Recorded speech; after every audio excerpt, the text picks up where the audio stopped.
Disponible sur le site de la Conférence régionale des élus. As-tu le site? Donc, c'est un formulaire. Avant, on n'avait pas de formulaire dans nos fonds, mais on a décidé d'en faire un pour qu'il y ait une certaine unicité dans les présentations, que ce soit plus facile à évaluer d'une demande à l'autre. Et vous aurez aussi dans ce formulaire-là la liste des documents qui sont à fournir avec votre demande. Et lorsque le projet est réalisé, on aura aussi un formulaire à vous transmettre pour le rapport de reddition de compte. Tu peux y aller. Donc, le site de la CRE. La personne à contacter, si vous avez des questions avant de déposer ou même pendant que vous répondez au formulaire, si vous avez des questionnements, vous pouvez m'appeler moi au ministère de la Culture. Mes coordonnées sont là. Tu peux y aller? Ça ne marche pas? OK. Donc, en cliquant sur le petit lien ici, vous allez avoir directement accès au programme avec toutes les modalités qu'on vient de vous décrire ici. Tout est là. Et vous allez avoir accès aussi au formulaire là, qui est en Word et en PDF. Voilà. Avez-vous des questions? Le MAMRO, c'est le ministère des Affaires municipales, des régions et de l'occupation du territoire. C'est un de nos partenaires privilégiés là, dans nos interventions régionales, puis il vient nous aider à regarder les projets. D'autres questions, oui?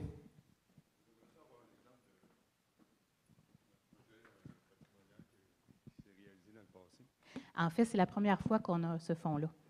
Donc, je n'ai pas d'exemple. Avant, on avait un fonds de développement culturel, c'est-à-dire que le patrimoine était présent naturellement, mais on n'a pas vraiment eu beaucoup de projets. Bon, je vais donner un exemple, Marcel. En Haute-Gaspésie, ils ont fait un circuit des épaves avec des capsules web.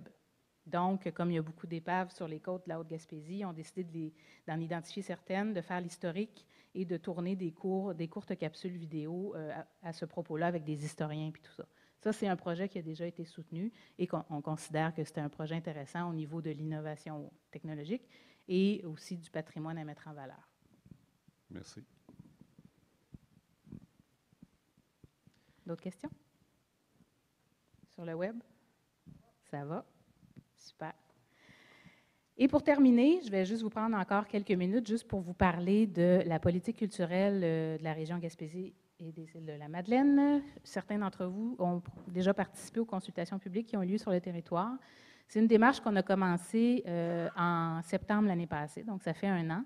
Et pour vous informer sur la démarche, cette politique-là a été faite de concert avec le Conseil de la culture, Arrimage, le MAMRO, la Conférence régionale des élus, le ministère, le CALC, la SODEC et la Bibliothèque et Archives nationales du Québec. On s'est tous mis ensemble pour essayer de trouver un consensus sur les orientations qu'on veut donner dans le développement culturel des prochaines années.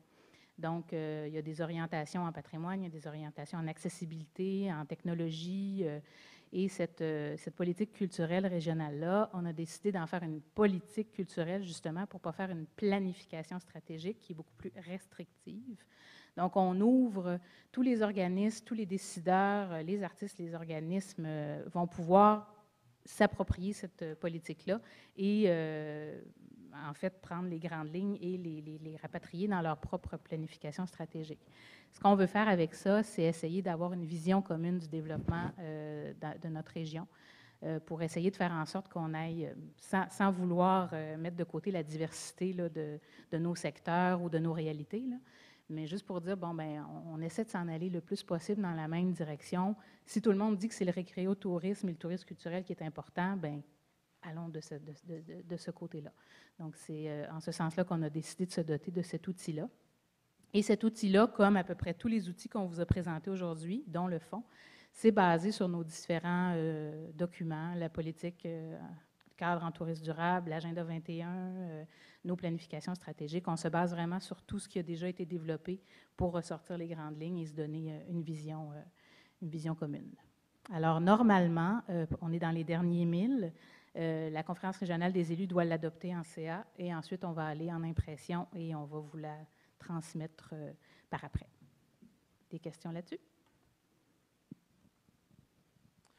Alors, merci Gabriel, merci Vincent. Alors, toutes les questions qui pourront être soulevées aussi sur le web, donc, seront répondues. Pour l'instant, il n'y en a pas. Je vous dirais aussi que le lien, donc, ça va et ça vient, là, comme tel. Fait que c'est une première expérience. En tout cas, je pense que jusqu'à maintenant, on s'aperçoit que la qualité du lien, là, elle est super importante là, pour assurer une belle continuité là-dedans.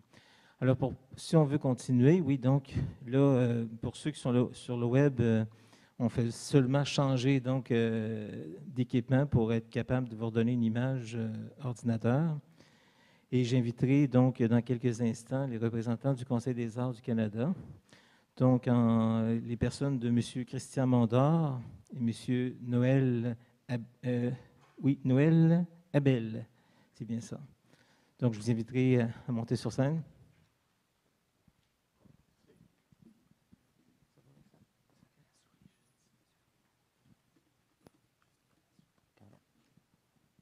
Je vais sortir mes gadgets technologiques également. Merci.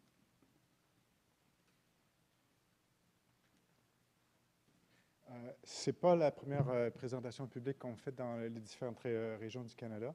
On a l'habitude d'aller rencontrer les artistes sur le terrain, puis autant que possible, on aime aussi rassembler les autres bailleurs de fonds parce qu'on travaille tous vers les mêmes objectifs.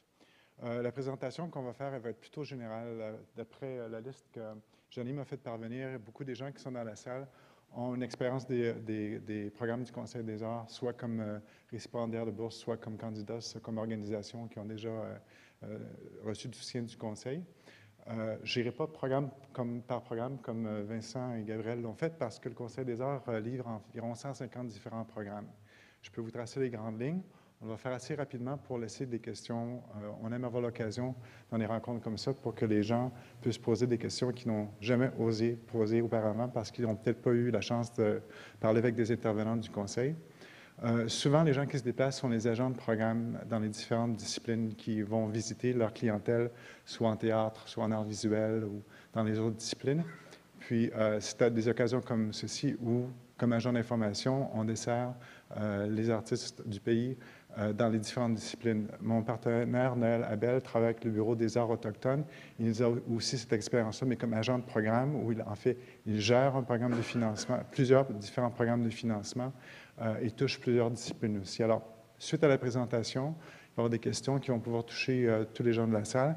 On va avoir aussi des rencontres à l'extérieur. Si les gens ont des projets qui sont plus personnels, à ce moment-là, on va pouvoir peut-être vous aiguiller sur les programmes qui pourraient vous intéresser. C'est parti.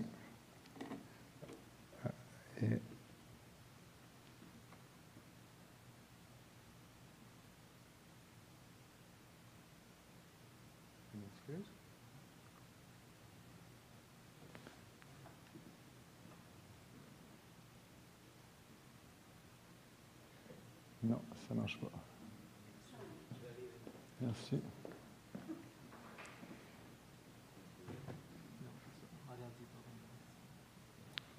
C'est toujours plus facile quand on n'a pas de présentation PowerPoint comme telle. Parce que ça fait très professeur. J'ai l'habitude habituellement d'essayer de faire des présentations sans filet. Ça peut être assez difficile pour l'audience d'avoir une troisième présentation de diapositive, mais c'est surtout que je n'oublie pas ce que je veux vous présenter. On va essayer. Bon. Ce qu'on va présenter rapidement, c'est le mandat du Conseil, la structure des différents programmes de subvention, les critères d'admissibilité générale du Conseil qui diffèrent un petit peu de ce qui existe au niveau provincial avec le CALC et avec le ministère de la Culture et des Communications. Comment présenter une demande? Pour présenter une demande qui soit une demande béton, comme le mentionnait Vincent.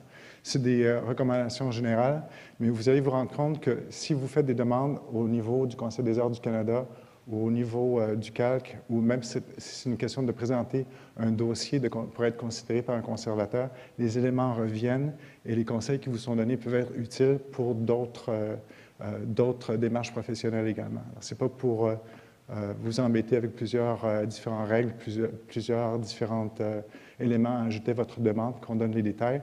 C'est des outils que vous allez développer dans votre carrière professionnelle pour faire des présentations de projets à différentes instances. On va parler aussi de l'évaluation par les pairs. Les gens ont une conception de l'évaluation par les pairs qui peuvent changer de bailleur de fonds en bailleur de fonds. Au Conseil des arts du Canada, les évaluateurs sont d'autres artistes, d'autres professionnels des arts, comme les gens qui sont dans la salle. On va aller en plusieurs détails dans la présentation. En fait, puis à la toute fin, si on peut aussi avoir des témoignages des gens qui ont déjà eu un soutien du Conseil des arts ou qui ont déjà siégé comme membres de comité d'évaluation sur peut-être donner quelques indices aux gens pour pouvoir étoffer une demande pour que ce soit une demande qui puisse recevoir l'aval des comités.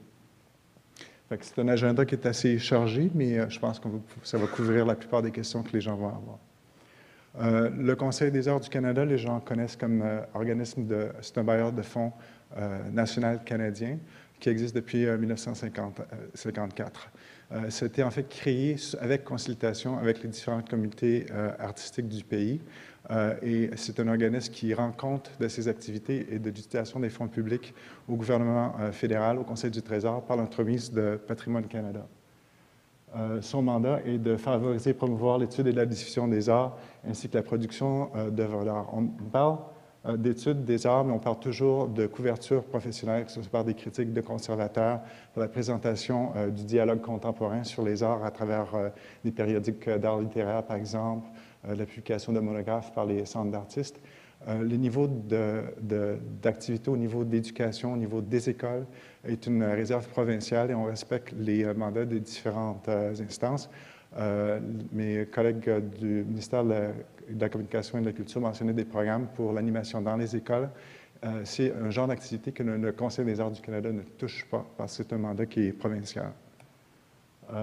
Les programmes qu'on offre au Conseil, en général, c'est comme au Conseil des arts et des lettres du Québec. On a des programmes pour les artistes professionnels et des programmes pour les organismes qui peuvent comprendre aussi des collectifs.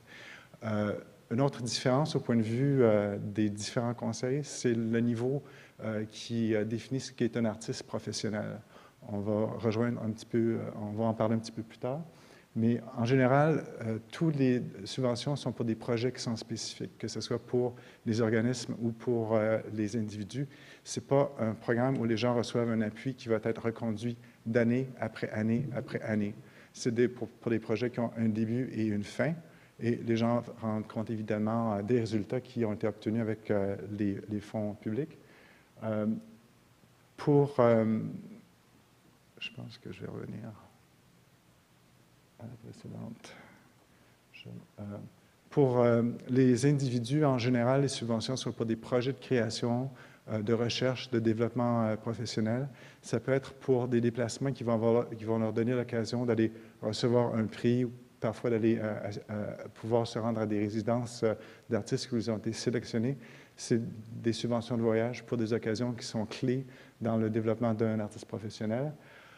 Quand on parle de développement professionnel, on parle aussi du développement professionnel des professionnels des arts qui peuvent travailler à l'administration des différents organismes professionnels.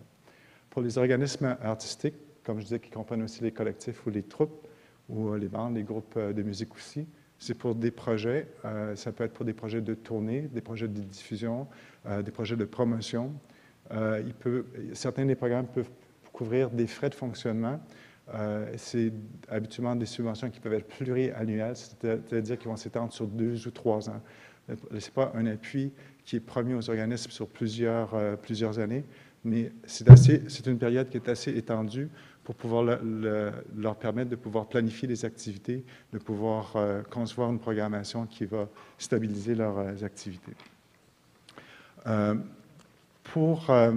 Dans les objectifs des différents programmes que le Conseil élabore, évidemment, on doit planifier nos activités, on doit privilégier certains secteurs. Parmi les services qu'on donne, on se rend compte qu'il y a certaines communautés qui ont été moins bien servies ou qui n'ont pas eu accès à des ressources qui sont aussi généreuses ou aussi bien établies que les artistes de la population en général. On a créé des programmes spéciaux, on a créé des programmes qui sont ouverts à certaines communautés d'artistes, comme les artistes de diversité culturelle, les artistes des communautés autochtones. Et maintenant aussi, on commence à voir des façons de pouvoir favoriser les artistes qui sont des personnes handicapées également, qui ont des difficultés d'accès à certains services. Noël s'occupe il est agent de programme au Bureau des arts autochtones. Il s'occupe de certains programmes qui adressent cette réalité-là. Est-ce que, si tu voulais te lever ou juste te présenter rapidement pour que les gens qui auraient des questions puissent te reconnaître?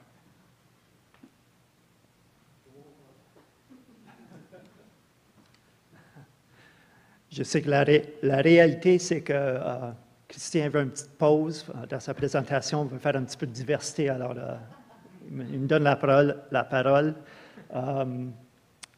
Les programmes pour les artistes autochtones, on a, parmi les centaines qu'on a au Conseil des arts, on a à peu près 17 qui sont visés sur les artistes autochtones, dont moi j'en gère 3. La balance des programmes sont dans les disciplines artistiques qui sont gérées aussi par d'autres agents de programmes. Dans le Bureau des arts autochtones, on ne gère pas tous les programmes pour les artistes autochtones, c'est bien ça que je dis. Alors, je peux dire, en gros, on a 2 versions, on a 2 sortes de programmes pour les artistes autochtones dans le Bureau des arts autochtones. C'est les programmes pour les transmissions des connaissances artistiques entre les artistes autochtones. Et l'autre, ce serait pour l'augmentation de la capacité administrative des administrateurs autochtones. Alors, en gros, je ne veux pas vous mêler avec les détails de mes programmes. Je sais que peut-être vous en connaissez des artistes autochtones à la région. Puis, je veux juste aussi annoncer que demain aussi, on fait une session d'information à Listigouche pour vos collègues autochtones qui sont des artistes, ou peut-être vous-même, vous êtes intéressés à en savoir plus. Merci. C'est bon?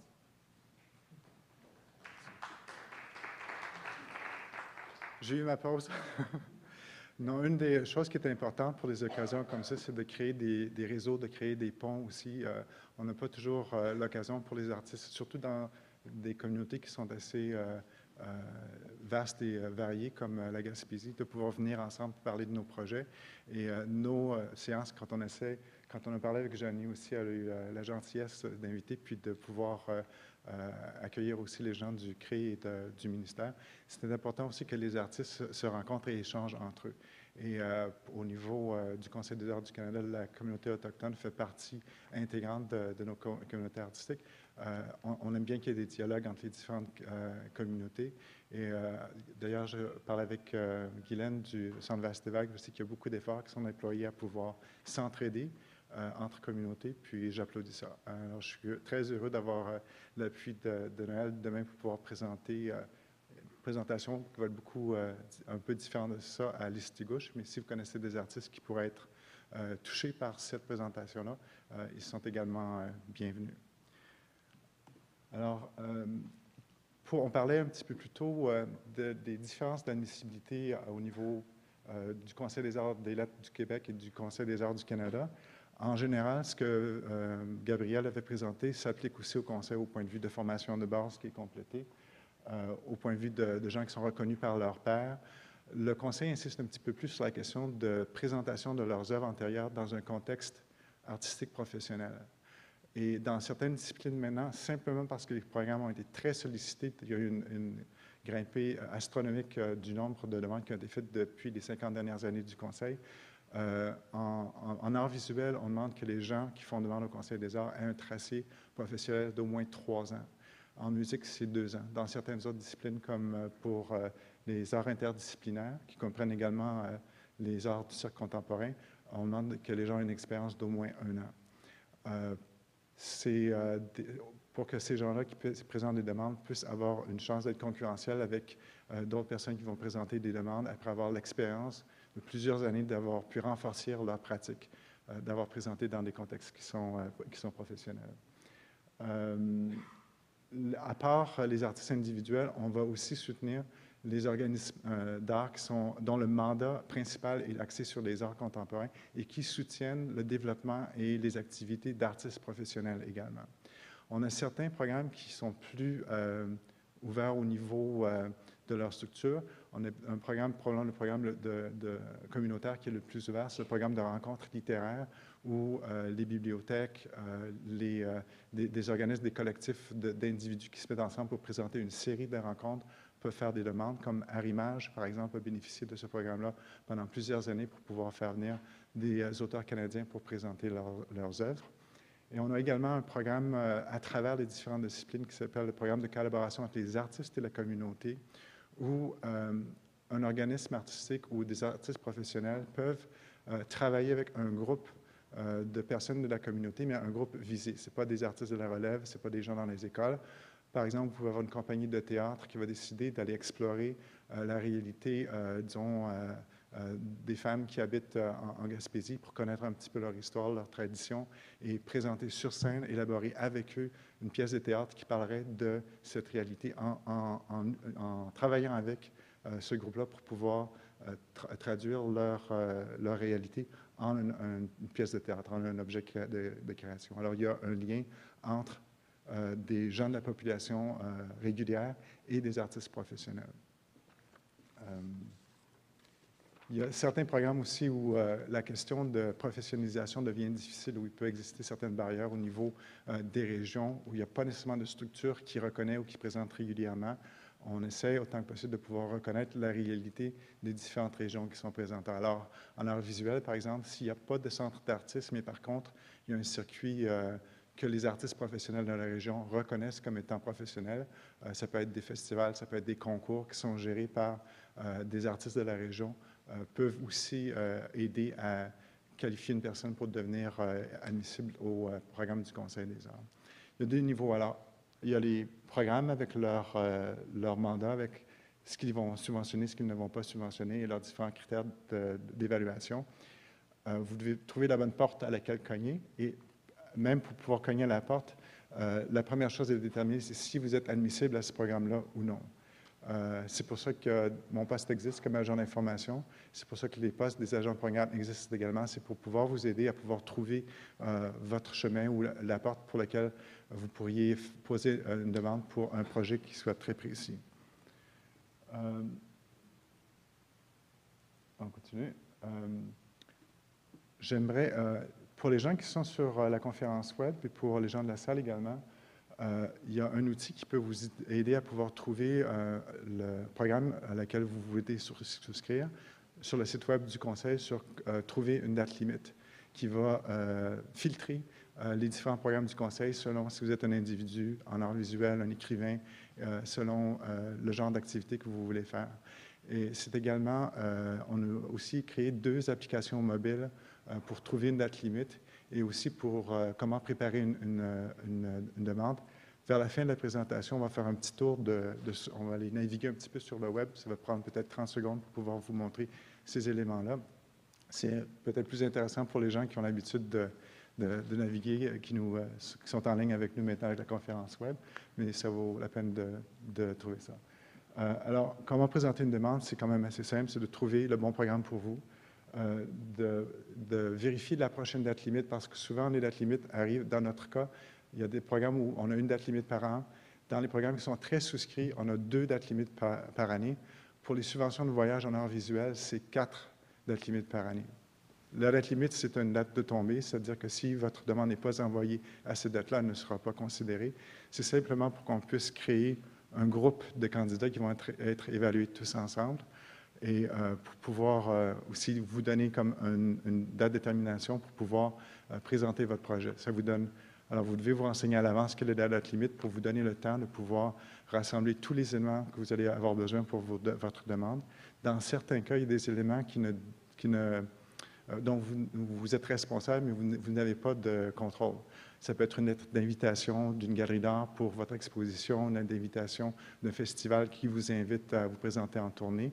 Alors, il faut prévoir un petit peu une période de temps adéquate pour pouvoir compléter votre demande avant de l'envoyer. Puis ça, c'est à part le fait de prendre le temps de pouvoir lire, comprendre le programme et d'étoffer votre demande, de bien la constituer, de la faire présenter à d'autres personnes pour qu'elle puisse être renforcée également. Alors, c'est jamais une bonne idée de faire une demande quand il vous reste 24 heures pour rencontrer la date limite. Prenez-vous à l'avance. Je pense que Vincent avait mentionné aussi l'importance de pouvoir vous donner le temps de bien préparer, bien étoffer vos demandes. Les lignes directrices, dans tous les programmes aussi, vont vous donner des détails sur les objectifs précis du programme. Qu'est-ce qu'on essaie d'accomplir avec ce programme-là? Et la façon dont les dossiers vont être évalués. Qu'est-ce que les membres du jury vont rechercher? Ce n'est pas caché, les critères d'évaluation sont détaillés. Le genre de projets qui sont, c'est-à-dire les activités qui sont admissibles et non admissibles, sont également détaillés. Ce n'est pas une question de pouvoir vous rendre la vie difficile encore, c'est une question d'être transparent, pour que les gens puissent, que tous les candidats soient traités de façon sont équitables. Je peux vous garantir que lorsque les membres des comités d'évaluation sont réunis, font référence aux lignes directrices lorsqu'ils font l'évaluation de la valeur relative des dossiers un par rapport aux autres. Ils sont toujours ramenés aux critères d'évaluation de base des différents programmes.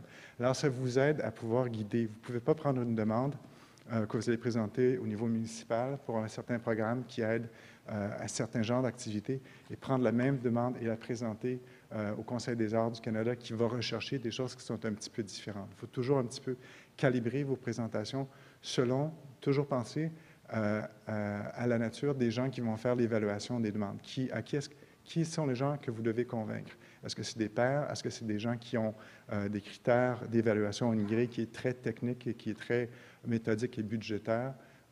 Ça vous donne une idée de comment présenter vos différents projets. Le dernier point aussi, c'est que les gens sont disponibles au Conseil des arts du Canada si vous avez des questions. Il y a des nuances qui peuvent être un petit peu mystifiantes. Plutôt que de soumettre quelque chose où vous n'êtes pas certain d'avoir bien répondu, donnez-nous un coup de fil, puis on va pouvoir vous orienter par rapport à ces questions-là.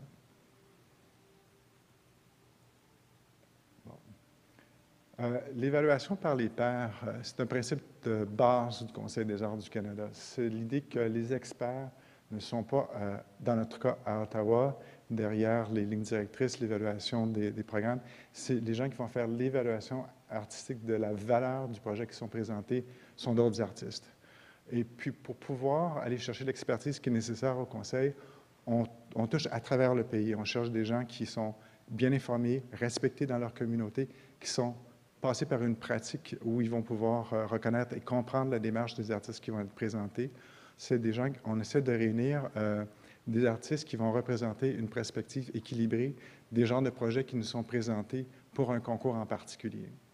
Dans certains programmes, si on reçoit 150 demandes ou 200, ça peut être évalué par un groupe de 3 personnes, de 3 à 5 ou 7 personnes. Si c'est des subventions de fonctionnement, on a besoin d'une plus grande gamme d'expertise. On va aller chercher les personnes qui peuvent le faire.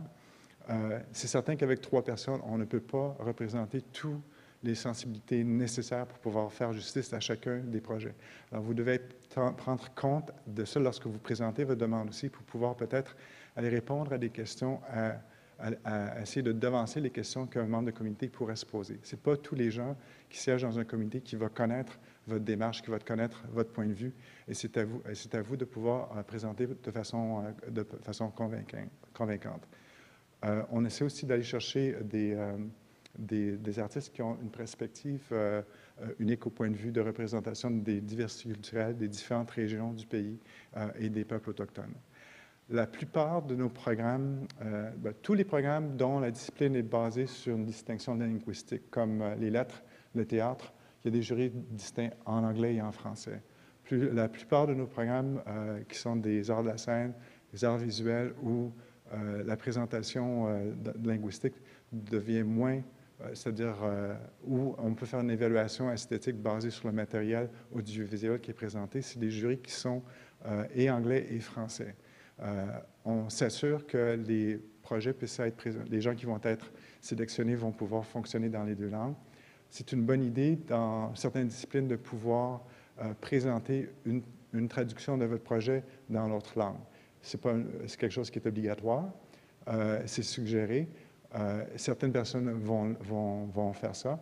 Dans plusieurs de nos programmes, on fait la description des projets automatiquement à l'intérieur du Conseil. Dans certains programmes pour les subventions, pour le financement des activités des organismes, c'est automatique. On va même payer pour que les organismes qui présentent une demande, on va défrayer les frais de traduction directement ou le faire faire au conseil pour présenter le cas pour chacun des organismes. C'est la façon dont on essaie de pouvoir présenter les projets dans des contextes qui vont être où le cas qui est présenté par l'artiste va être bien compris. Pour les projets de création, pour les projets de voyage, plusieurs de ces programmes-là sont évalués à l'interne par des agents de programme, par un groupe d'agents de programme de la discipline qui sont souvent issus de la communauté artistique. Tous les programmes de création sont évalués par des pairs externes. Le comité est renouvelé à chaque année. C'est des gens qui apportent une diversité d'expériences. On fait appel quand on est dans les régions aussi. Si vous avez la chance, si on vous demande ou si vous avez un intérêt à pouvoir siéger comme membre de comité, parce que c'est difficile pour nous de pouvoir composer un comité qui soit équitable, on a besoin de connaître les gens qui sont respectés dans leur communauté puis qui ont les connaissances et la volonté de pouvoir discuter avec des collègues pour pouvoir faire une tâche qui est quand même assez responsable et très difficile aussi, souvent de se taper 200 dossiers puis pouvoir faire une décision qui est-ce qui va recevoir des financements, qui est-ce qui ne recevra pas, et ensuite de pouvoir être satisfait des résultats. Ce n'est pas évident. Si vous avez la chance de siéger sur un comité d'évaluation, que ce soit au niveau du Conseil des arts et des lettres du Québec, au niveau du Centre Vaste-Vague, même pour pouvoir faire une sélection de dossiers d'artistes pour des expositions, c'est très enrichissant au point de vue de votre propre pratique et jusqu'à un certain point, c'est un devoir pour lequel votre communauté apprécierait beaucoup. Sur le site web du Conseil, je vous montrerai ensuite, il y a un formulaire où vous pouvez présenter votre candidature en tant que membre potentiel de comité d'évaluation. Vous pouvez y jeter au coup d'œil. Ou s'il y a des gens autour de vous que vous respectez beaucoup et dont vous aimeriez entendre le point de vue au niveau fédéral, vous pouvez les encourager à présenter leur curriculum vitae et leur donner pour être considérés comme être membre de comité.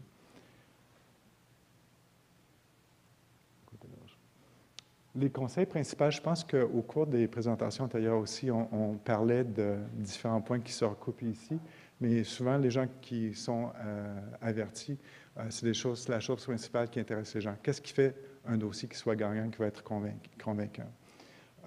Le principe de base, c'est comme si vous sollicitez, vous allez présenter un projet avec des pièces pour appuyer votre projet, comme si vous faisiez une demande d'emploi pour l'emploi parfait. C'est vous qui définissez les responsabilités, la période de temps, le salaire également, mais vous devez pouvoir vous présenter de façon convaincante. C'est-à-dire qu'il faut que vous ayez les outils professionnels nécessaires pour vous présenter.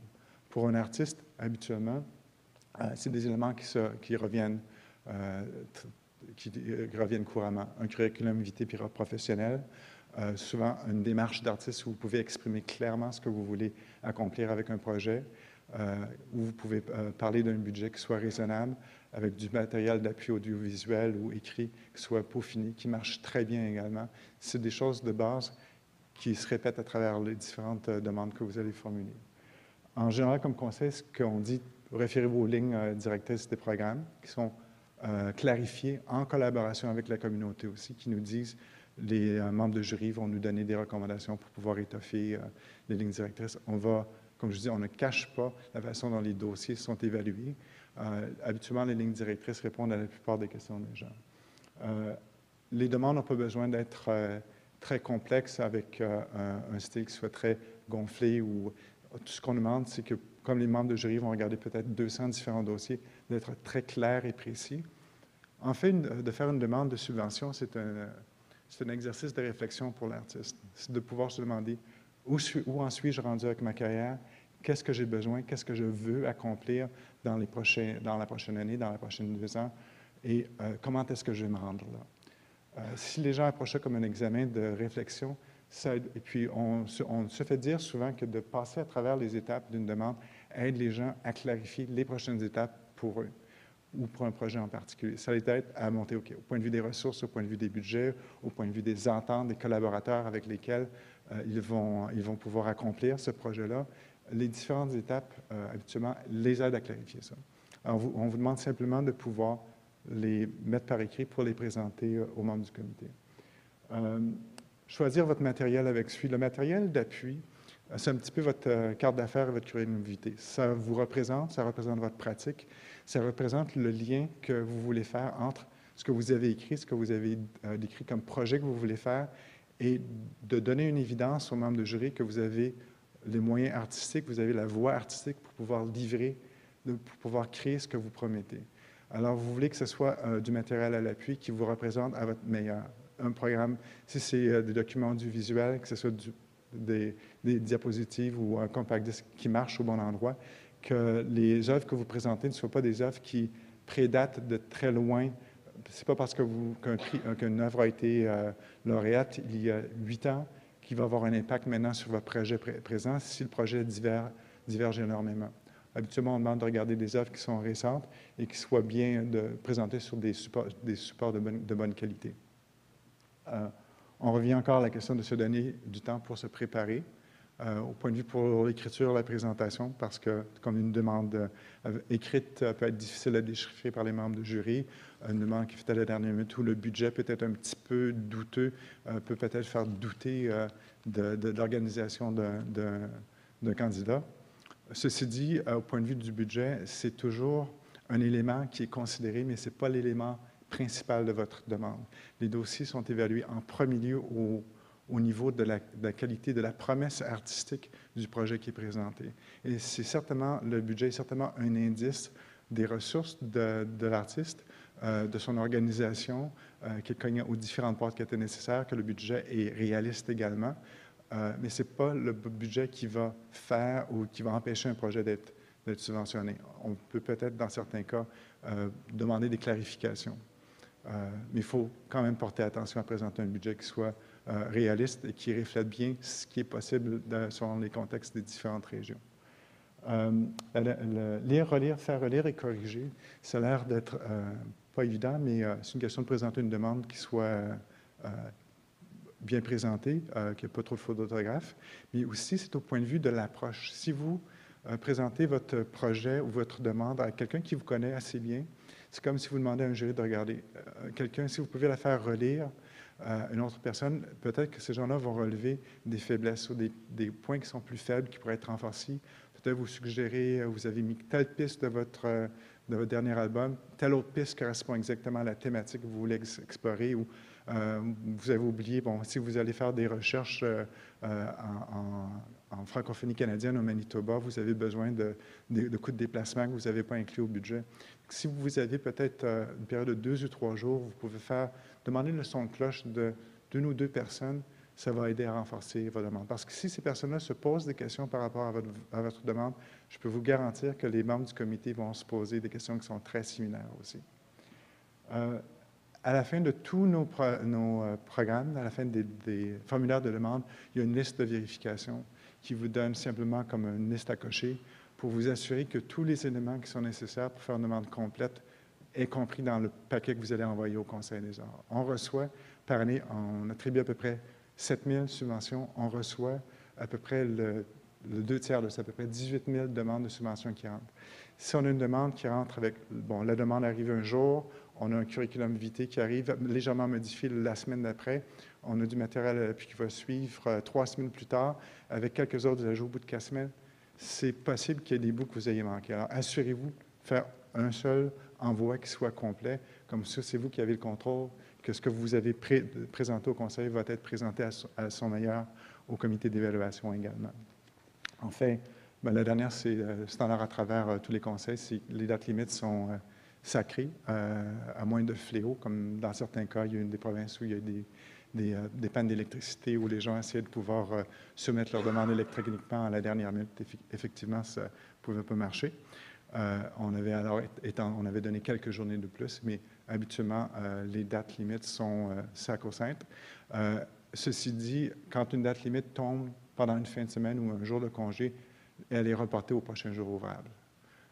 Je vous dis ça parce que souvent, que ce soit par courriel ou par téléphone, c'est la question de base que les gens vont nous demander. J'aime toujours, on arrive presque à la fin, je sais qu'il va probablement avoir quelques questions, mais en faisant un survol comme ça, la plupart sont déjà répondues. Qu'est-ce que ça donne tout l'élaboration des programmes, la constitution des membres de jury, au point de vue de la distribution de l'enveloppe budgétaire du Conseil. Le budget total du Conseil est d'à peu près 190 millions par année. Comme je vous mentionnais, on distribue à peu près 7 000 subventions à des organismes et à des individus à travers le pays. De cette part-là, au Québec, il y a 31,8 du budget qui est attribué, soit 49 millions, qui est largement plus élevé que la proportion de la population du Québec, parce qu'on ne fait pas de partage d'enveloppe dépendant de la population d'une région ou au niveau régional dans une province ou dans une région en particulier. C'est strictement au niveau de l'évaluation artistique des projets qui nous sont présentés. Des 49 millions, ça vous donne, généralement, il y a à peu près 700 organismes au Québec qui ont reçu des subventions, dont le Centre Vastevague, dont le Festival de la Virie recevait certains soutiens par le passé. Il y a des organismes qui sont en tournée qui vont être présentés en fin de semaine, qui vont recevoir des soutiens également. Je voulais mentionner pour Québec que la plus grande partie des fonds sont versés en art littéraire. Ça comprend les maisons d'édition, ça comprend aussi des fonds qui sont versés aux écrivains par le biais de la Commission de droit de prêt public, ensuite le théâtre et ensuite la musique. Les proportions varient de province en province. Il y a 221 artistes professionnels du Québec qui ont été engagés au Conseil des arts comme membres de comités d'évaluation. C'est des gens qui deviennent ensuite ambassadeurs pour le Conseil. C'est des ressources qui existent dans les communautés aussi, parce qu'ils vont pouvoir avoir un aperçu de la pratique artistique sur leur discipline à travers l'échelle du pays, de pouvoir en discuter avec leurs contreparts aussi. Ils vont pouvoir avoir vu la présentation d'à peu près, ça peut varier de 30 à 200 différents dossiers, et qui deviennent très informés sur ce qui fait une demande, que ce soit étoffée ou non. Ça devient des experts conseils pour les différentes régions. Comme je vous disais, ces artistes-là sont sélectionnés à travers le pays, des différentes disciplines. Je suis certain qu'en Gaspésie, il doit y avoir, au cours des 50 dernières années, possiblement une centaine ou 150 personnes qui ont siégé comme membres de comité d'évaluation. Et au niveau provincial, le nombre doit encore doubler. Si vous avez la chance de siéger ou si vous avez la chance de connaître quelqu'un qui a été membre de comité, c'est une bonne idée de solliciter leur avis pour monter un dossier ou pour monter des projets. Aussi, une des statistiques que je trouve importante, c'est que les gens sachent que ce n'est pas seulement les grands centres comme Montréal et Québec qui obtiennent des subventions. C'est certain que dans certaines disciplines où les structures nécessaires pour pouvoir faire la réalisation deviennent plus lourdes, ils sont orientés vers les grands centres. Par contre, il demeure que 150 différentes communautés à travers le Québec sont représentées dans les boursiers qui ont été reconnus par une subvention dans les années dernières. Ça, c'était en 2010-2011. C'était la fin de notre dernier exercice financier qui a été complété en mars. Alors, c'est 15,3 % du budget total pour la province de Québec qui se retrouve hors Montréal et hors Québec. J'aime les statistiques parce que aussi, ça me rappelle que les fonds du Conseil, c'est des fonds, des données publiques. On doit en rendre compte au ministère. On doit pouvoir utiliser les fonds qu'on délivre, l'impact des projets qu'on réussit à pouvoir financer pour pouvoir continuer de demander un soutien, pouvoir non seulement justifier, mais pouvoir aussi avancer le rôle que le Conseil des arts du Canada peut jouer pour le développement culturel des artistes et de nos communautés à travers le pays. Ceci dit, l'argument et la position dans laquelle on se trouve maintenant, qui est très clair, on a reçu beaucoup de soutien du gouvernement et des communautés pour le rôle qu'on a joué depuis les 50 dernières années. Ça se poursuit avec la période économique à travers laquelle on fait face. On ne s'attend pas à des miracles au point de vue de... Je suis pas ici pour vous annoncer qu'il me fait plaisir de vous dire que le budget des conseils des arts a doublé. On ne s'attend pas à ça. Ce qu'on essaie de faire, c'est qu'on essaie de pouvoir miser sur, essayer de trouver des façons créatives de pouvoir desservir les besoins de la population artistique du Canada.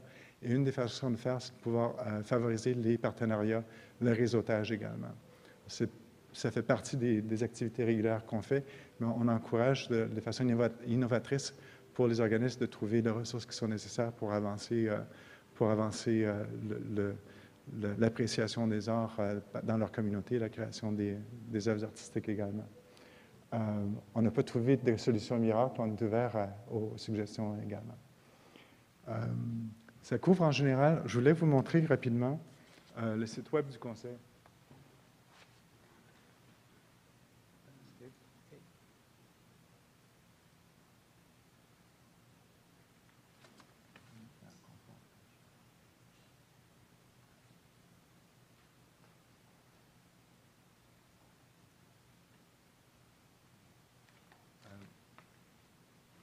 Conseildesarts.ca, c'est peut-être à peu près l'acronyme le plus simple qu'on peut trouver. Je vous parlais de cet outil qu'on a développé pour trouver une date limite selon différents champs de recherche. C'est sous subvention, trouver une date limite. Et vous voyez, il y a sous le BlackBerry. Ça va? Merci. Il y a trouver une application mobile, ou simplement pouvoir avoir accès à pouvoir aller chercher ou télécharger des applications mobiles pour vos iPads.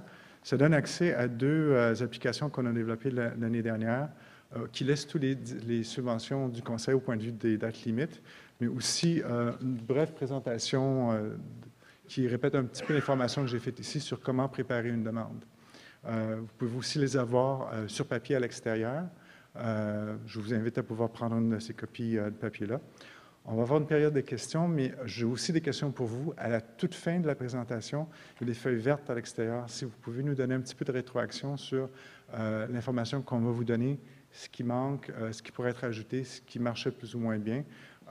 Si vous avez des préférences d'outils web que vous voudriez sur lesquels on pourrait miser, vos commentaires seraient bienvenus. Noël et moi, on va être disponibles à l'extérieur si vous avez des questions pour des projets précis personnels ou des questions que vous voulez poser qui sont un petit peu plus intimes, disons. C'est que la création est quelque chose qu'on garde un petit peu pour nous. Mais on va avoir une période, si les gens ont des questions générales sur les activités du Conseil, le micro est à vous. Merci. On va commencer par la salle. Est-ce qu'il y a des personnes qui ont des questions sur la présentation? Pas pour l'instant. Il y a 2 questions aux îles. On peut peut-être aller voir aux îles avant, peut-être, puis on reviendra, Edith, peut-être? Bien, on a Carole Pinchot aux îles de la Madeleine qui demande le ratio des demandes reçues versus le nombre de projets acceptés. Le ratio va changer de programme en programme. Ça peut varier, comme je vous disais, en général. Au niveau du pays, l'année dernière, on a pu subventionner 6 900 dossiers sur environ 18 000 qui ont été reçus, ce qui est à peu près un petit peu plus que 33 %. Ça comprend les organismes aussi où le taux relatif de succès est un petit peu plus élevé. Pour les projets de création, ça peut être aussi bas qu'un projet sur 6 ou 7 qui vont être retenus. Ça dépend des différents programmes.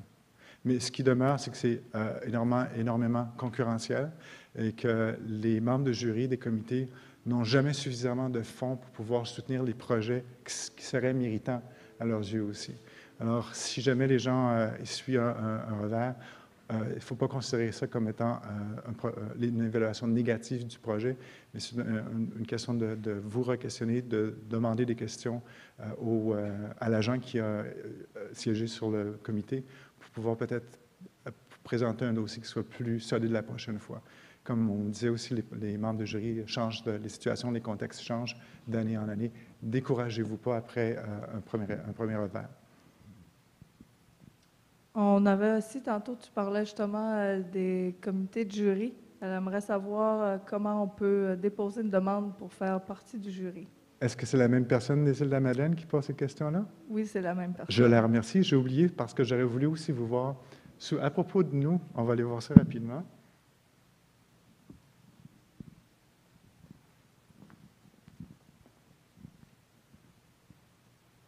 Sous les liens rapides, il y a l'évaluation par les pairs. Si les gens cliquent sur ça, ça va vous donner un petit peu le contexte dans lequel les demandes sont évaluées, la politique du Conseil par rapport à ça et le formulaire magique que je vous avais mentionné si les gens veulent se porter volontaires pour siéger comme membre de comité d'évaluation.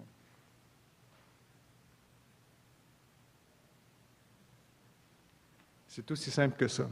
C'est la personne qui est artiste, vous ne pouvez pas mettre quelqu'un en nomination, mais vous pouvez leur suggérer fortement de pouvoir faire ça. Ce n'est pas le seul outil qu'on utilise pour pouvoir aller chercher la brochette de spécialistes généreux, compréhensibles, connectés, respectés à travers le pays, mais c'est un des outils qui nous aide, surtout dans des communautés qui sont plus difficiles à rejoindre aussi, où nos connaissances, on ne veut pas se limiter seulement aux liens que nos agents de programme font dans les différentes communautés. On veut aller chercher aussi les recommandations qui proviennent des différentes régions. Alors, on a une question ici, je pense, Edith. Comment on se sent d'être dans une conférence web? Ça ne fait pas de différence. On est à la fine pointe de la technologie. Donc, ma question, en fait, c'est une précision sur la dernière diapo de votre présentation PowerPoint. Le dernier point, on dit subvention hors Montréal, 34,1 millions. Québec, 4,9 millions. 6,8 millions partagés, mais je ne comprends pas hors Montréal, 34,1, puis Québec, 4,6. C'est-à-dire, si on vient ça vous donne les détails des statistiques pour chacune des régions. Non, si vous additionnez ce qui est donné à Montréal, à Québec et en région, c'est le montant de 49 millions qu'on mentionnait.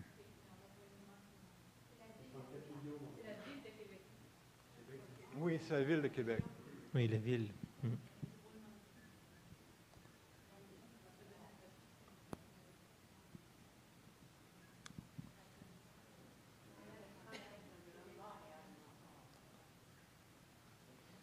Québec, c'est la ville de Québec. Souvent, comme sur une diapositive PowerPoint comme ça, notre espace est restreint, il faut couper certains mots. Alors, si vous additionnez 34,1 millions dans la région de Montréal, 4,9 millions dans la région de la ville de Québec et le 6,8 millions dans les autres communautés, vous arrivez aux 49,1 millions du total qui est donné pour la province de Québec.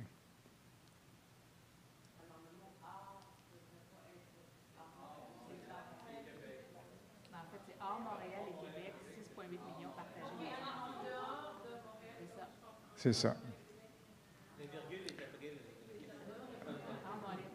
Si quelqu'un a une formulation qui serait plus claire, je l'apprécierais. D'accord. Okay. Une des choses qui est importante à savoir aussi, c'est qu'en général, les taux de succès pour les régions, pour les artistes de différentes disciplines, ça trahit aussi le nombre de demandes qui est présenté. Comme souvent, c'est pas parce qu'un artiste va être en région que le taux de succès va être surélevé ou sous-élevé par rapport aux autres artistes de cette région-là. C'est certain que quand vous faites une demande, vous êtes toujours en concurrence avec votre collègue de la même ville ou de la même région qui fait une demande. La concurrence est au niveau national en entier. Mais c'est habituellement puis une des raisons pour lesquelles on vise certaines régions, c'est qu'on sent qu'il y a une sous-représentation des demandes qui sont présentées au Conseil des arts du Canada.